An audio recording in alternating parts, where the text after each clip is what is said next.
Wa qala ta'ala, na akasema Mwenyezi Mungu mtukufu, falawla idha balaghatil hulqum, basi kwa nini roho inapofika kwenye koo, inapofika kwenye mituringa, mifupa ya shingoni, wa antum hina idhin tandhurun, nanyi wakati huo mnatazama, wa nahnu aqrabu ilayhi minkum walakin la tubsirun,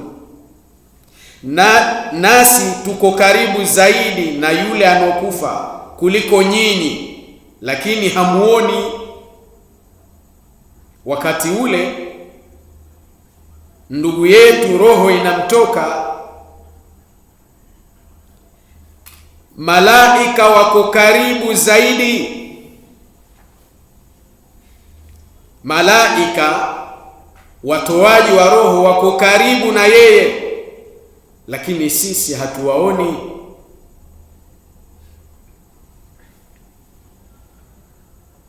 Asema falaula in kuntum ghaira madinin, basi kwa nini ikiwa nyinyi hamlipwi, tarji'unaha in kuntum sadiqin,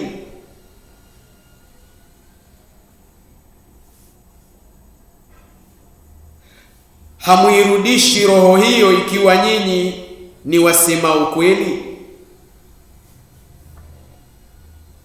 Fa amma in kana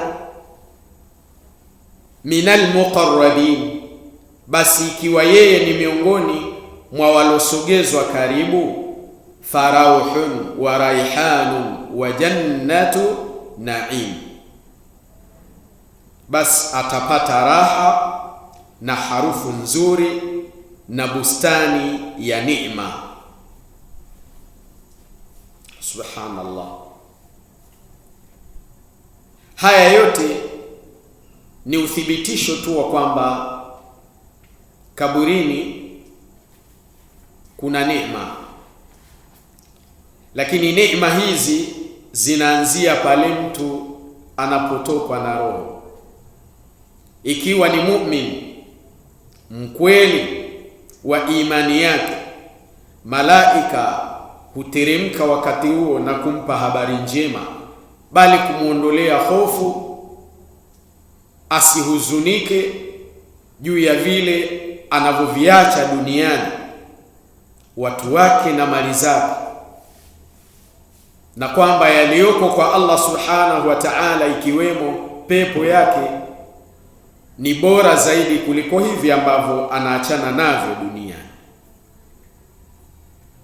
Wa anil Barra ibn Azib radiyallahu anhu anna an-nabiy sallallahu alayhi wa sallam qala fil mu'mini, na kutoka kwa al-Barra ibn Azib, radhi za Allah ziwe juu yake,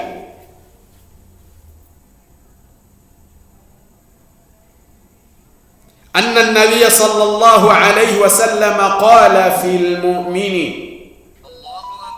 ameeleza kwamba Mtume sallallahu alayhi wa sallam alisema kumhusu mu'min.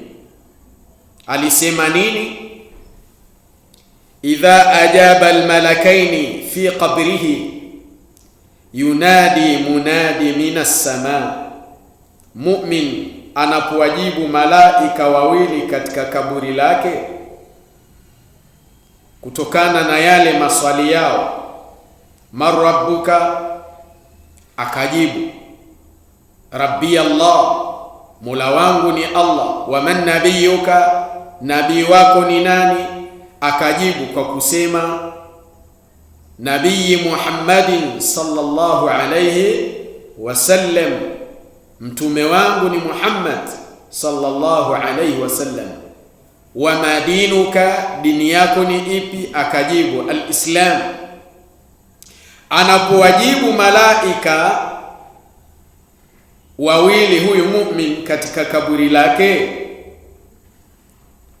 yunadi munadin minas sama, hutangaza mtangazaji kutoka mbinguni. Anasema nini? An sadaqa abdi, kwamba mja wangu amesema kweli.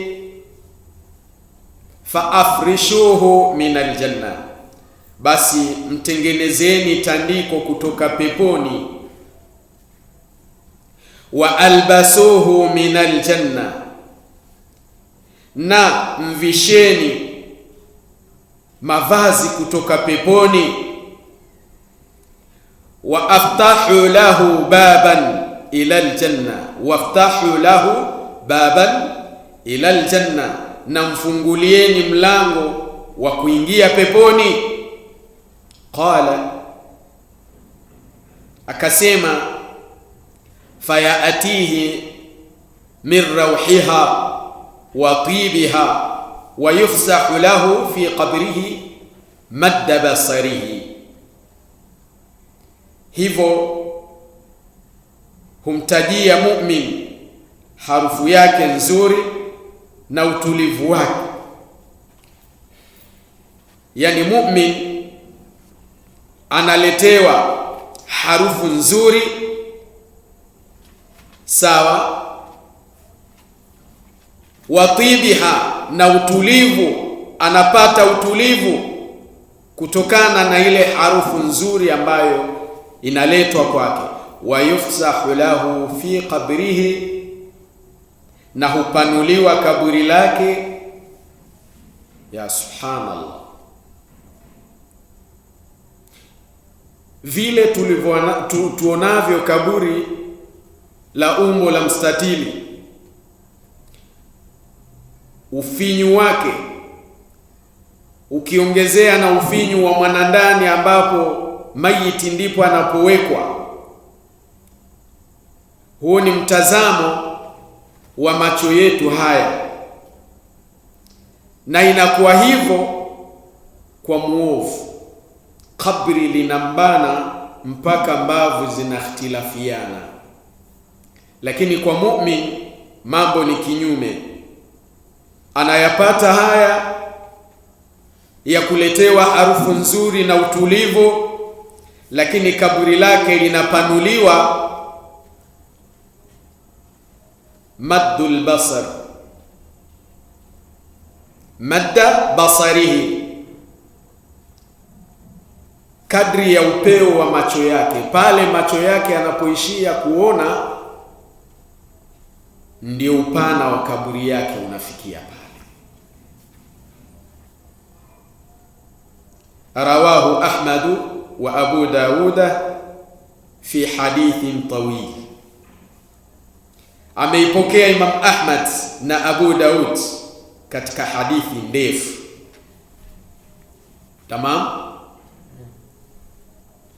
Akasema Ibn Uthaymeen, walil imani bil yawmil akhir thamaratun jalilatun, na kuamini siku ya mwisho kuna matunda makubwa. Minha, katika matunda hayo, alula, kwanza kabisa, tunda la kwanza, arraghbatu fi fi'li ta'ati wal hirsi 'alayha rajaa thawabi dhalika al-yawmi. Tunda nambari moja linotokana na kuamini kwa siku ya mwisho ni ile rahba, shauku ya kufanya utiifu na bidii juu yake. Arraghbatu fi fi'li ta'ati wal hirsi 'alayha, shauku, mtu anakuwa na shauku ya kufanya utiifu kwa sababu anajua kuna siku ya mwisho ambapo kutakuwa na hisabu na malipo. Kwa hivyo, ili nipate malipo yaliokuwa mazuri, malipo nitakayoyafurahia, ni lazima nifanye taa. Lakini si tu taa, bali mtu anakuwa na bidii juu ya hiyo taa, rajaa thawabi dhalika al-yawm, kwa kutaraji malipo ya siku hiyo. Tamam. Athania, tunda la pili linotokana na kuamini siku ya mwisho, arrahbatu inda fi'li al-ma'siyati warida biha khawfan min iqabi dhalika al-yawm. Hofu wakati wa kufanya maasi hutokea wakati mwingine mu'min akajikuta amefanya maasi, lakini hilo halimfurahishi, hafanyi maasi huku akifurahi, anakuwa na hofu.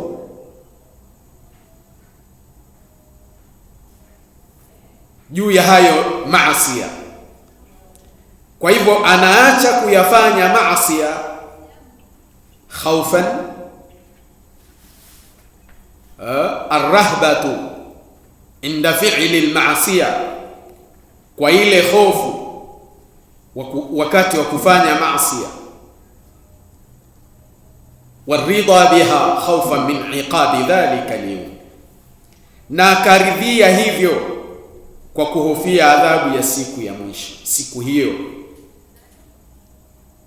kwamba anahofia kufanya maasi na anaridhika kuto kuyafanya hayo maasi, hata kama wengine wanayafanya, jambo ambalo pengine linaweza likamvutia na yeye afanye maasi, lakini hafanyi, na anaridhia, moyo wake uko radhi kabisa yeye kuto kufanya maasi, kwa kuhofia nini?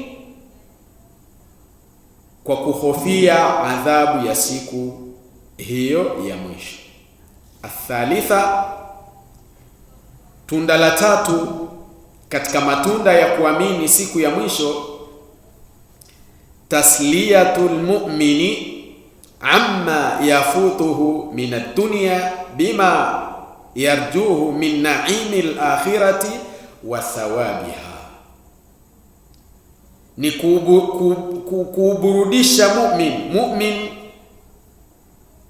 anapata maliwazo, anaburudika kwa yale yanayompita ya kidunia, kwa yale anayoyatarajia ya neema za akhera na malipo yake. Ikiwa watu hapa duniani wanaburudika kwa burudani, kwa starehe, kwa anasa ambazo Allah ameziita kuwa ni haramu, kashurubil khamri, kama vile kunywa pombe, wazina, uzinifu na mengine, mu'min akajizuia na hayo yote kwa ajili ya kutaraji kuwa kuna burudani, kuna starehe, kuna anasa ambazo ni katika neema za huko akhera, malipo ya kule kustahamili kwangu na kuvumilia kwangu anasa za duniani ambazo miongoni mwake ni za haramu. Asema Ibn Uthaymeen rahimahullah, وقد أنكر الكافرون البعث بعد الموت زائمين أن ذلك غير ممكن, na hakika makafiri wamekanusha jambo la kufufuliwa baada ya kufa. Anasema hakuna habari hizo bwana, ukifa ndio habari zote zimeisha, hakuna siji kufufuliwa, kuhisabiwa, kupewa malipo kwa yale uliyoyatenda. Hizo ni dogmatism, wanasema hivyo. Sawa. Zaimina anna dhalika ghairu mumkin, wakidai kuwa hilo haliwezekani.